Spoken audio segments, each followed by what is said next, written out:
break.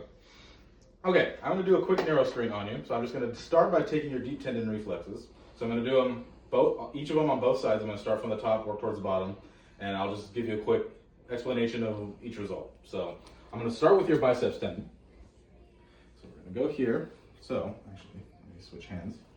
So I want you to just try and flex your arm just so I can feel that tendon, so it really pops out right there. So you can go ahead and relax and give me the arm. I'm just going to give it a quick little tap. So right here, when I'm tapping right there, I feel it and I can see it too.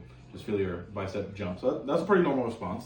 So normal, when it comes to deep tendon reflexes, it's a 0 to 4 scale. So 2 plus technically is normal, and then it just differs. So you start at 0, that's no reflex. 1, slight reflex. 2, normal. 3, a little bit more brisk, and then 4 is that kind of uncontrollable reflex. So I'm gonna do this on this side as well. So again, I'm going to have you kind of flex that arm for me. So found the biceps tendon right there, so you can go ahead and relax. Yep, that's pretty equal on both sides. So both sides 2 plus.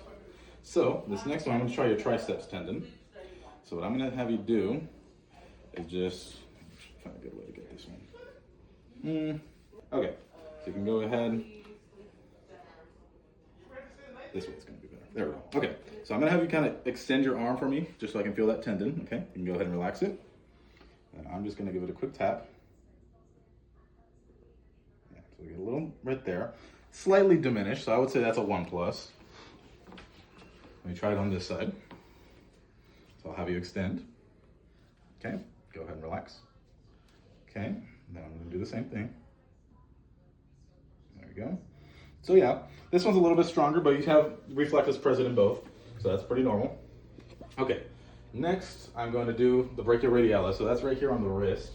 So what I'm going to have you do is, first I'm going to have you hold your arm like this, and I'm going to apply pressure, trying to pull your forearm down. Don't let me pull it down. So I'm just feeling for that brachioradialis muscle, trying to find where that muscle belly ends and the tendon begins. So I'm going to hold your arm, just let it relax.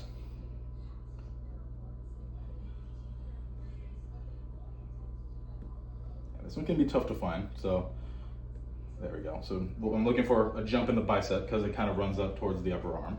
So I'll try it on this side. So same deal, so keep the arm at the side, try and push up, and I'm just feeling for that muscle again. So trying to find where that muscle belly ends. So same thing, I'll take your arm, just let it relax.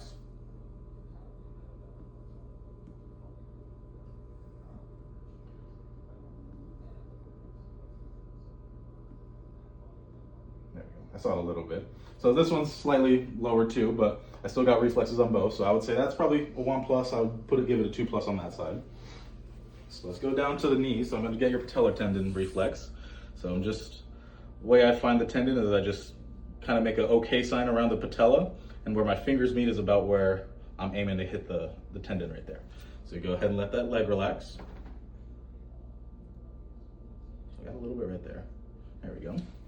It's a normal response right there. I'd give that one a 2 plus. And same thing right here. So just trying to find that tendon and it's hitting right there in between my fingers. So go ahead and let that leg relax. So we got pretty equal responses on those ones. So lastly, I'm going to do your Achilles tendon reflex. So I'm going to go down here, and you can let that leg relax.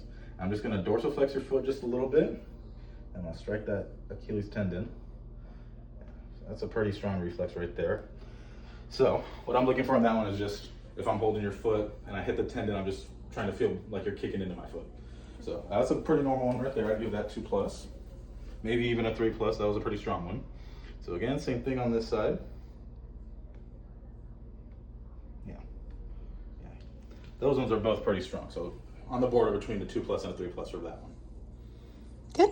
I'm gonna do, for the next test I'm gonna do, are just to test for some upper motor neuron lesions. So first thing I'm going to do is the Hoffman test. So basically all that is I'm going to take your hand, and I'm just going to flick your middle finger, just gently like that. And what I'm looking for is for that thumb to just kind of come inward. And so if that did happen, that could be a positive sign, but I'm not seeing that on that side. Let's check on this side.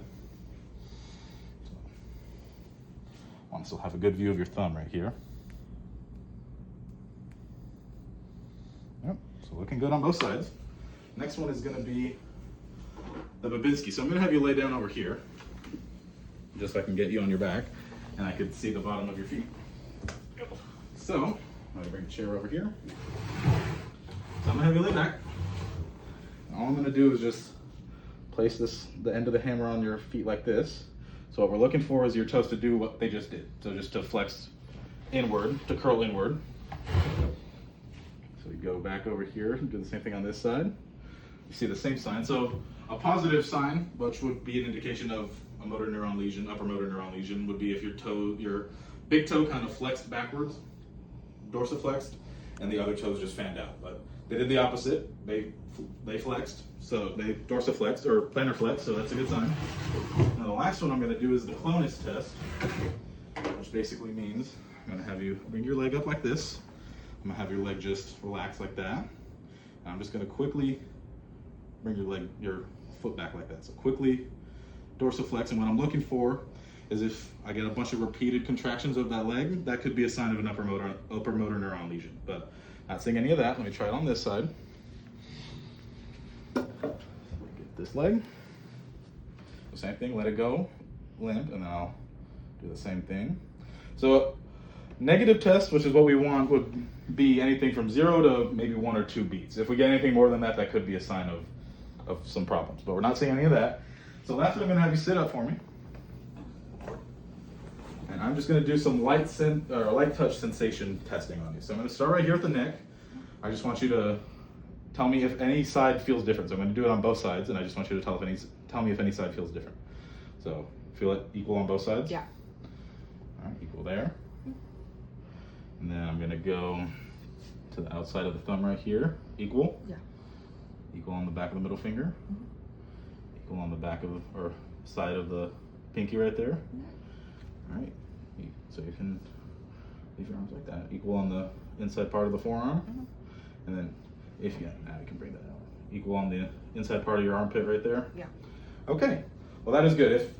If there was any, abnormality with, one side versus the other, that could be a sign of some motor or some neuron deficits too.